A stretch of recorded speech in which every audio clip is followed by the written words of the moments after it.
Mahindra and Mahindra லேட்டஸ்ட்டாக வந்து இப்போ நல்லாவே இன்க்ரீஸ் ஆகிட்டு இருக்கு. நம்ம வந்து ரோட்டில் நம்ம போகும்போதே பார்ப்போம். ஒரு ஒரு 10 இயர்ஸ் முன்னாடி மஹிந்திரா வண்டிங்கெல்லாம் அவ்வளோ பெருசாக பார்க்க முடியாது. தட் இஸ் ரீட்டெயில் யூசர்ஸோட கார்ஸ் எல்லாம் நீங்கள் பார்த்தீங்கன்னா பெருசாக இருக்காது. எல்லாமே ஜீப் டைப் அந்த மாதிரி தான் இருந்தது. நீங்கள் இப்போ ரீசெண்டாக பார்த்தீங்கன்னா மஹிந்திரா அண்ட் மஹிந்திராவில் நிறைய டெவலப்மெண்ட்ஸ் நடந்திருக்கு. லாஸ்ட் ஒரு 5 இயர்ஸில் வந்து பெரிய டெவலப்மெண்ட்ஸ், பெரிய சேஞ்ச் ஓவர்ஸ் நடந்திருக்கு.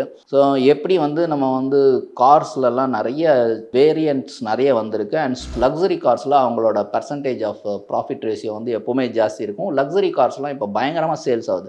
ஸோ இதெல்லாம் நம்ம வந்து ரோட்டில் பார்க்குறதெல்லாம் நம்ம வந்து இந்த சார்ட்டோட இந்த ஃபண்டமெண்டல்ஸோட நம்ம கம்பேர் பண்ணோம் எப்போவுமே.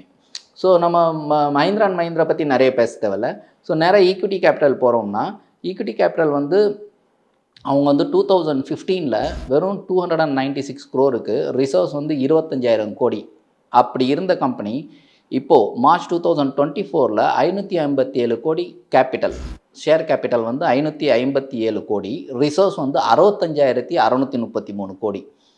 மார்ச் 2025ல் 558 கோடி ஷேர் கேபிட்டல், ரிசர்வ்ஸ் வந்து பார்த்திங்கன்னா 76,481 கோடி. ஸோ ரிசர்வ்ஸ் வந்து அமேசிங்காக டெவலப் ஆகிட்டுருக்கு. ஸோ இதுதான் இந்த மாதிரி தான் வந்து ரிசோர்ஸ் எக்கச்சக்கமாக இருக்கிற இடத்துல கேஷ் ஃப்ளோ எக்கச்சக்கமாக இருக்கும். அந்த மாதிரி கேஷ் ஃப்ளோ எக்கச்சக்கமாக இருக்கிற இடத்துல நம்மளுக்கு டிவிடெண்டும் கிடைக்கும். At the same time stock price மொமெண்டமும் ஜாஸ்தியாக இருக்கும்.